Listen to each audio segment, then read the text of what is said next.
देख रहे हैं कि अगर हमने नॉन लीनियर प्रोग्रामिंग को एक्सेल के जरिए सॉल्व करना हो, तो एक्सेल सॉल्वर के लिए तो वो आप कैसे करोगे?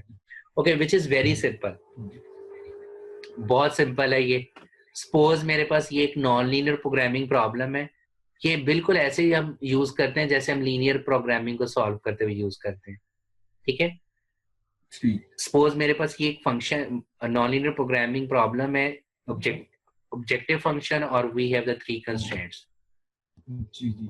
ठीक है। सॉरी जी, आवाज कट गई थी। जी जी जी। हाँ, ओके, सो अब हमने क्या करना है, हमने इसको बेसिकली फॉर्मुलेट करना है।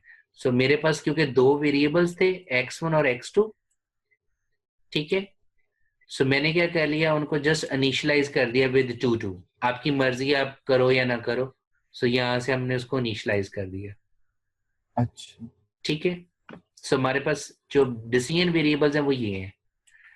ओके, अब हमारे पास जो टर्म्स हैं, बेसिकली आपने टर्म्स लिख लेनी है। x1 एक टर्म है, एक x1 स्क्वायर टर्म है, एक x1 इंटू x2 टर्म है, एक x2 है, एक x2 का क्यूब है, एक 1/x2 है, ठीक जी। ठीक है।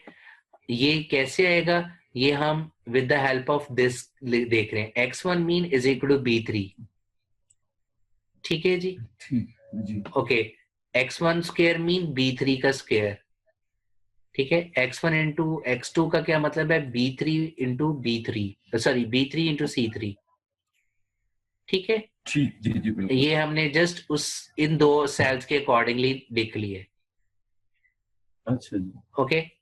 देन हमने क्या करना है, हमने बेसिकली जो है वो रेवेन्यू कैलकुलेट करना है। सो रेवेन्यू हमारे पास क्या होता है, दैट इज बेसिकली जो हमारे पास इनके अगेंस्ट जो कॉफिशिएंट्स हैं, उनको आपने मल्टीप्लाई कर लेना है, किसके जरिए, किसके साथ, into the variables, decision variables, जी जी। ठीक है। सो हमारे पास जो है, और देन बाकी हमने जो प्रॉफिट निकालना है वो हमने सम प्रोडक्ट का फॉर्मूला लगा लिया, एग्जैक्टली ठीक। जैसे लीनियर में लगाते हो। इसी तरीके से फिर हमने क्या किया, कंस्ट्रेंट 1, कंस्ट्रेंट 2 और कंस्ट्रेंट 3 वो हमने लिख ली। और कंस्ट्रेंट 1 के अकॉर्डिंगली हमने क्या किया कि उसके कॉफिशिएंट को मल्टीप्लाई कर दिया उसके वेरिएबल्स के साथ, ठीक है, और सम प्रोडक्ट लगा लिया। क्लियर? ठीक बिल्कुल। ओके, देन आपने क्या करना है, डेटा में जाना है, सॉल्वर पे जाना है। ओके, टारगेट सेल हमारा क्या होगा, दैट इज दिस, जहां पे आपने वो ऑब्जेक्टिव फंक्शन का फॉर्मूला लगाया हुआ है, ठीक। ठीक है। हमने क्या करना है, मैक्सिमाइज करना है। चेंजिंग सेल हमारे कौन से हैं, that is this one, b3 and c3, that is a decision variable, ठीक है। जी जी। ओके, देन हमने क्या करना है, हमने कंस्ट्रेंट्स को ऐड करना है। सो कंस्ट्रेंट को हम कैसे ऐड कर लेंगे, क्योंकि फॉर्मूलाज लगा चुके हैं और सारी की सारी जी कंस्ट्रेंट्स लेस देन और इक्वल टू फॉर्म में है। तो हम क्या कर लेंगे, हम ऐड पे क्लिक करेंगे, इन तीनों को सेल्स को सिलेक्ट कर लेंगे, जी।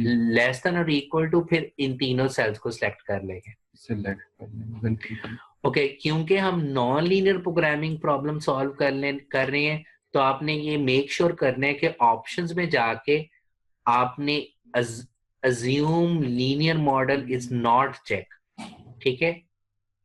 क्योंकि ऑप्शंस जी। में जाके आपने मेक श्योर करना है कि वहां पे एक होता है अज्यूम लीनियर मॉडल, वो जो है अगर वो आप चेक करोगे तो जो सॉल्वर है वो कहेगा कि लीनियर प्रोग्रामिंग के जरिए सॉल्व करना है, क्योंकि ये नॉन लीनियर, तो अच्छा। आपने ऑप्शंस में जाके उसको अनचेक करना है, ठीक है। ठीक ठीक ठीक। So once uncheck then just click solve, तो आपके पास आंसर आ जाएगा। ठीक हो गया बिल्कुल। वो जिससे हम करते हैं लीनियर और नॉन लीनियर को चेंज कर बिल्कुल, देता है, चेक कर। बिल्कुल, बिल्कुल सेम इसी तरीके से ये एक और एग्जांपल की गई है कि जिसमें आपका ऑब्जेक्ट, वहां पे क्या था कि ऑब्जेक्टिव फंक्शन भी नॉन लीनियर था और कंस्ट्रेंट भी नॉन लीनियर था। यहाँ पे ऑब्जेक्टिव फंक्शन लीनियर है बट कंस्ट्रेंट्स नॉन लीनियर है, सेम मेथड, ठीक ठीक। ठीक है। ठीक हो गया जी जी। ठीक है, सो इसमें अगर कोई क्वेश्चन है, कोई चीज पूछना चाहो, so you know you can ask.